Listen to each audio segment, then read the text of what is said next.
They didn't betray you, not in the way your heart says they did. You see, it wasn't love that left you. It was the fantasy you dressed it in. You fell for an echo, a projection, a version of them that existed only in your need. You loved what they could become, not what they consistently showed you. That's why it hurt so badly. Because you didn't just lose them. You lost the story, the one where they finally understand you, where they stay, where they fight, but that story was yours, not theirs. And grief isn't just about letting go of a person, it's about burying the illusion. Fantasy is seductive. It fills in the cracks with hope. It colors red flags with pastel tones. It tells you they didn't mean it. It will change. Just give it time. And while you held on to that mirage, they were walking away from a story they never agreed to play. You weren't naive. You were loyal to a possibility. You saw the child in them, the wound, the hunger for love. But love without reality is fantasy, and fantasy without consent becomes self-betrayal. You tried to save someone who never asked to be rescued.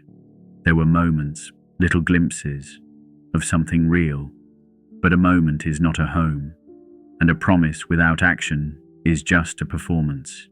You stayed too long, not because you were foolish, but because you were faithful to a future that only you could see. You called it abandonment. But what really ended was the chapter where you lied to yourself.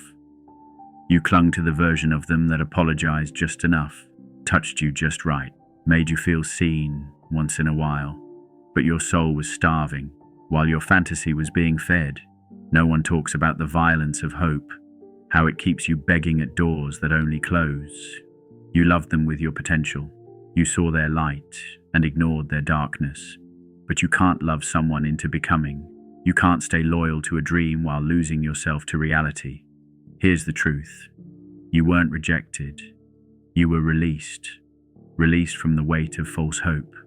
Released from the obligation to convince someone of your worth. Released from the cycle of almost.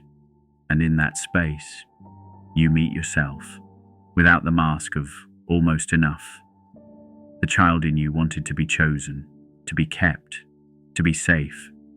But now, the adult in you must choose yourself, not because they failed you, but because they were never truly there. And that isn't their fault, or yours. It's just the death of a story. That was beautiful, but not sustainable. Love didn't abandon you. Fantasy did. The version of them that lived in your heart never quite made it into reality. But you remained. And now, you return to yourself, stronger, clearer, quieter, not bitter, but awake.